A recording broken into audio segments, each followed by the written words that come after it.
Whether it is an emergency or a planned procedure, getting a tracheostomy tube and being started on invasive ventilation can be a scary experience. There are many questions and concerns which may arise. Join me this week as I answer 5 of the most commonly asked questions about getting a tracheostomy tube and using invasive ventilation.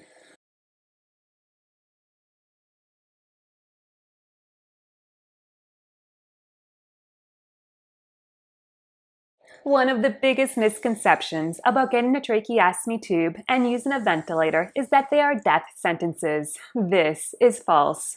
I am not sure why many people, especially those who work in the medical field, propagate this fallacy, but getting a tracheostomy tube and using a ventilator to breathe are symbols of life. Without these life-saving devices, the person would die. 5 years ago, I was extremely sick. Despite using a BiPAP machine 24 hours a day, 7 days a week, my weak respiratory muscles were not able to sufficiently rid my body of carbon dioxide. My carbon dioxide levels were dangerously high. I was on the verge of death.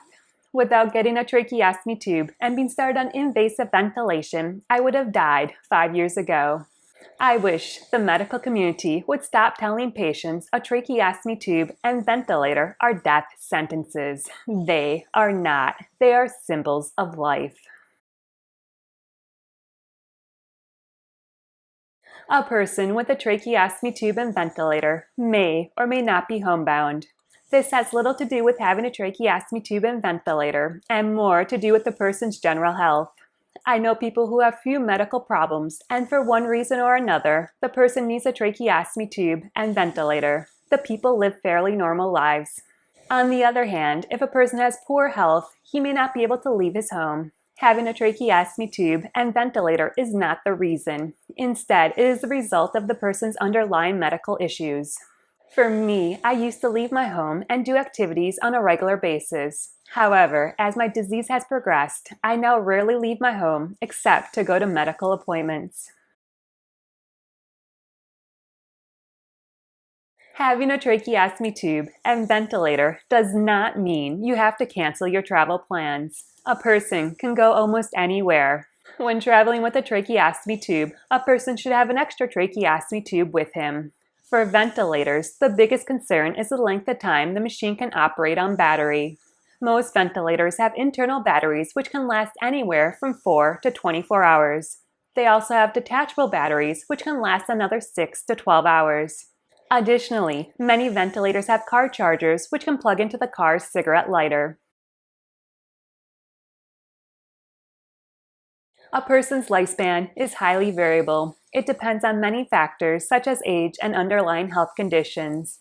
Some people have commented on this channel that they have had a tracheostomy tube and ventilator for more than 30 years. Since getting a tracheostomy tube and using invasive ventilation 5 years ago, I've connected with many people online who have tracheostomy tubes and ventilators. Most of the people I've known who have had tracheostomy tubes, use a ventilator, and have passed away have died from other causes such as a bowel obstruction, ALS, or a stroke. The tracheostomy tube and ventilator kept the person alive. However, other medical issues ended the person's life.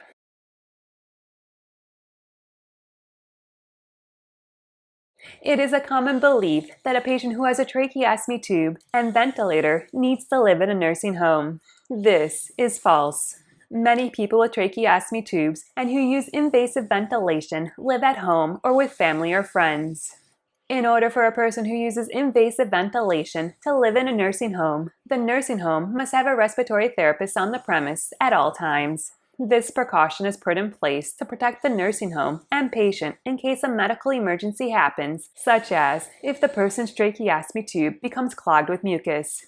Since this medical emergency needs to be resolved immediately, the respiratory therapist must be able to react to the situation instantly. There must be a respiratory therapist at the nursing home 24 hours a day, 7 days a week. This is very costly for the facility.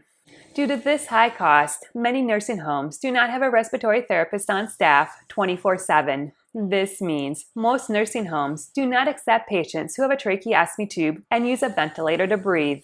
I have researched in my own area. The closest nursing home who would take a person with a tracheostomy tube and ventilator was over 600 miles away. Since very few nursing homes accept people who have tracheostomy tubes and ventilators, most people with these medical devices live at home and have in-home care, or they live with family or friends. Thank you so much for joining me. Please remember to like and subscribe down below. I hope you have a great day and a wonderful week. Bye-bye.